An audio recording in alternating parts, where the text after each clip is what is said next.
নাওকটাত ডাম্পাৰৰ দৌৰাত্মৰ বিৰুদ্ধে ৰাজপথলৈ ওলাই আহিল প্ৰতিবাদী ৰাইজ। তামুলপুৰ জিলাৰ গোৰেশ্বৰ ৰাজচক্ৰৰ অন্তৰ্গত পূব ডেফেলি অঞ্চলত ক্ৰমাৎ ডাম্পাৰৰ দৌৰাত্ম বৃদ্ধি পাইছে। অভিযোগ মতে নথি পত্ৰবিহীন আৰু চালান অনুজ্ঞাপত্ৰবিহীনভাৱে ডাম্পাৰৰ চলাচল দিনে নিশাই অব্যাহত আছে। তাৰ বাবে এই অঞ্চলৰ ৰাইজ শংকিত হ'বলগীয়া হৈছে। এই ডাম্পাৰৰ দৌৰাত্ম অথবা সন্ত্ৰাসৰ মাজতে ২৬ আগষ্ট সোমবাৰে নাওকটাস্থিত উলুবাৰী গাঁৱৰ মেধাৱী উদীয়মান যুৱক ৰাজীৱ বৰই প্ৰাণ হেৰুৱাবলগীয়া হ'ল। উক্ত দিনা নিশা প্ৰায় ১০ মান বজাত বজাৰ কৰি ঘৰলৈ উভতাৰ সময়তে পিছপিনৰ পৰা ডাম্পাৰে খুন্দিয়াই নিহত কৰে ৰাজীৱ বৰক। ইয়াৰ প্ৰতিবাদত আজি ২৮ আগষ্টত বিয়লি নাওকটা চকত পূব ডেফেলি অঞ্চলৰ ৰাইজৰ উদ্যোগত এখন প্ৰতিবাদী সভা অনুষ্ঠিত হয়। প্ৰতিবাদী ৰাইজে ৰাজীৱ বৰৰ পৰিয়ালক ক্ষতিপূৰণ দিবলৈ দাবী উত্থাপন কৰিছে। আনহাতে প্ৰতিবাদকাৰীসকলে ৰাজীৱ বৰৰ আত্মাৰ সদগতি কামনা কৰাৰ লগতে নাওকটাৰ ৰাজপথেৰে মমবাতি লৈ সমদল কৰে। প্ৰতিবাদকাৰীসকলে ডাম্পাৰ নিয়ন্ত্ৰণ কৰিবলৈ কেইবাটাও দাবী জনোৱাৰ লগতে বিভিন্ন প্লে কাৰ্ড প্ৰদৰ্শনৰ জৰিয়তে প্ৰতিবাদ সাব্যস্ত কৰে আৰু বিভিন্ন শ্লোগান দি পৰিৱেশ উত্তাল কৰি তোলে। প্ৰতিবাদস্থলীত উপস্থিত হৈ গোৰেশ্বৰ ৰাজচক্ৰৰ বিষয়ে প্ৰতিবাদকাৰীসকলৰ কেইবাটাও দাবী সম্বলিত স্মাৰকপত্ৰ গ্ৰহণ কৰে।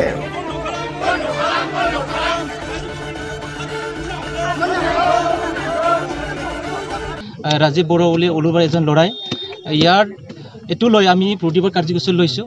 কাৰণ আমাৰ ইয়াৰ অঞ্চলৰ বা আমাৰ এইটো বাঙালীপাৰা এইটো গুৱাহাটী ৰাস্তা, এই ৰাস্তাৰ ডাম্পাৰৰ যি তাণ্ডৱ, ডাম্পাৰৰ যি চলোৱা তীব্ৰ গতিৰ গাড়ী চলোৱা, তাৰ বাবে আমাৰ বহুত এক্সিডেণ্ট হৈ আছে, বহুত মানুহৰ জীৱন হেৰুৱাব লগা হৈছে।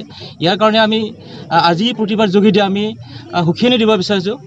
কাৰণ ইয়াৰ আমাৰ জীৱন যি মানুহৰ জীৱন হত্যা কৰি তেখেতসকলে বিজনেছ কৰি আছে, শিল বাৰী নি আছে, তেখেতসকলৰ মই তীব্ৰ ভাষাৰে মই গৰিহণা দিছোঁ। কাৰণ আমাৰ জীৱন হত্যা কৰি তেখেতক বিজনেছ কৰাটো আমি কেতিয়াও মানি ল'ব নোৱাৰোঁ। কাৰণ আমাৰ ইয়াৰ থাকিবলৈ আমি জীয়াই থাকিবৰ কাৰণে আমাৰ অধিকাৰ আছে।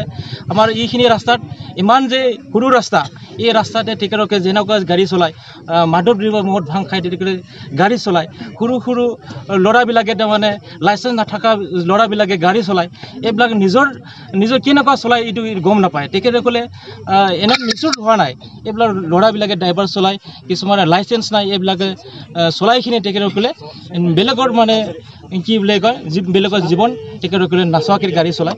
এইকাৰণে আমাৰ বাৰে বাৰে এনেকুৱা মানে এক্সিডেণ্ট হৈ আছে, বাৰে বাৰে আমাৰ স্কুলত যোৱা ল'ৰা ছোৱালী অসুবিধা পাই আছে, এনেকুৱা বহুত অসুবিধা হৈ আছে। কাৰণ এইটো কাৰণে আমি ক'ব বিচাৰোঁ আজিৰ পৰা তেখেতসকলে দিনৰ গাড়ী চলা বন্ধ কৰিব লাগিব আৰু ৰাতি 10টাৰ পিছত তেখেতসকলে চলাব লাগিব গাড়ী। আৰু আমাৰ ৰাস্তাটো যি বেয়া, এইটো কাৰণে তেখেতসকলে যিকোনো স্কুলৰ টাইম বা কিবা টাইম লাহে লাহে চলাব লাগিব। কাৰণ আমাৰ বহুত স্কুল আছে নাওকটা বা আমাৰ এইখিনি অঞ্চলত বহুত স্কুল আছে, বহুত ছাত্ৰ ছাত্ৰী আছে, মানুহ বজাৰত যোৱা কিবা যোৱা বহুত মানে অহা যোৱা কৰে। তেখেতসকলৰ যি ইমান ডাঙৰ ডাম্পাৰ, সৰু সুৰা বাইক, সৰু চাইকেল, কিবা কাৰ, এইবিলাক তলতে থাকে, সিহঁতৰ লগত কোনো মানে সিহঁতৰ ওপৰত যাব নোৱাৰে, সিহঁতৰ নমৰে, সিহঁতৰ কোনো জোৰ মানে বাইক কোনো চাইকেল চলা এইবিলাক মৰি যায়, কিন্তু ভয় নকৰে। কাৰণ সিহঁতৰ বহুত গাড়ী ওপৰত থাকে, এইটো কাৰণে ভয় নকৰে। এইটো কাৰণে মই কৈছোঁ তেখেতসকলে ভালকৈ চলাওক, মানুহৰ জীৱনটো বেলেগৰ মানুহ জীৱনটো চাওক, নিজৰ থাকক বেলেগৰ থাকিব দিয়ক, এনেকুৱা হ'ব লাগিব, নহ'লে এইটো কেনেকুৱা হ'ব। এতিয়া আমি কৰিব এইটো আমাৰ দায় নহ'ব।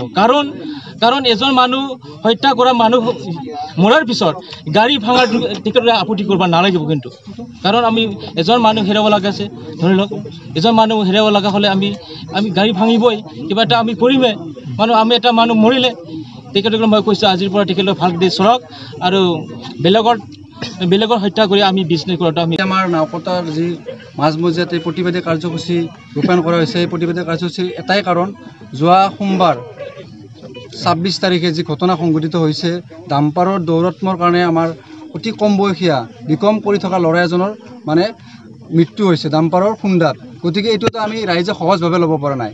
আজি এই কাৰ্যসূচীত আমাৰ এই অঞ্চলৰ বিভিন্ন সংগঠন লগতে এই অঞ্চল লগা হোৱা নাই, যিসকলে আজি আহিছে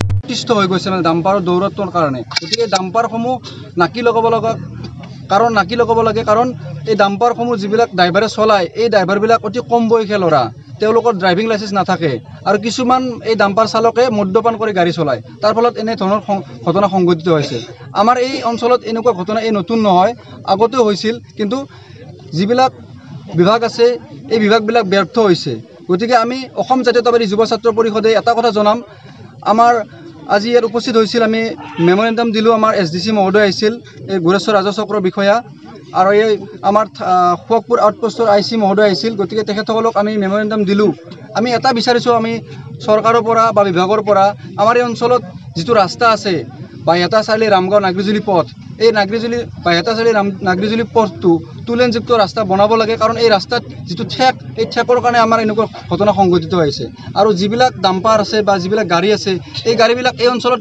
নিজ মহিমতালিত চলে তাৰমানে কোনো কাৰো কথা নুশুনে একদম অতি তীব্ৰ বেগত চলায় গতিকে এইবিলাক ৰোধ কৰিব লাগে আৰু আমাৰ এই অঞ্চলত এক্সিডেণ্টটো নতুন কথা নহয় এনেকুৱা ঘটনা ঘটিয়ে থাকে কিন্তু আমি আজি নিজে ওলাই আহিছে ৰাইজে গতিকে সংবাদ মাধ্যমৰ জৰিয়তে এটা কথা জনাব বিচাৰিছোঁ আমাৰ জিলা উপায়ুক্ত মহোদয় আছে এই বিষয়টোত আপোনালোকে অকণমান নজৰ দিব কাৰণ এই কম বয়সীয়া ল'ৰা যদি এনেকৈ অকালতে হেৰুৱাব লগা হয় মানৱ সম্পদ যদি আমি এনেকৈ হেৰুৱাব লগা হয় কিন্তু আমাৰ কি হ'ব আমাৰ সমাজৰ গতিকে আমি এই প্ৰতিবাদী কাৰ্যসূচীৰ জৰিয়তে এইখিনি কথাকে জনাব বিচাৰিছোঁ টেক্স ৰিপৰ্ট নিউজ এক্সপ্ৰেছ অসম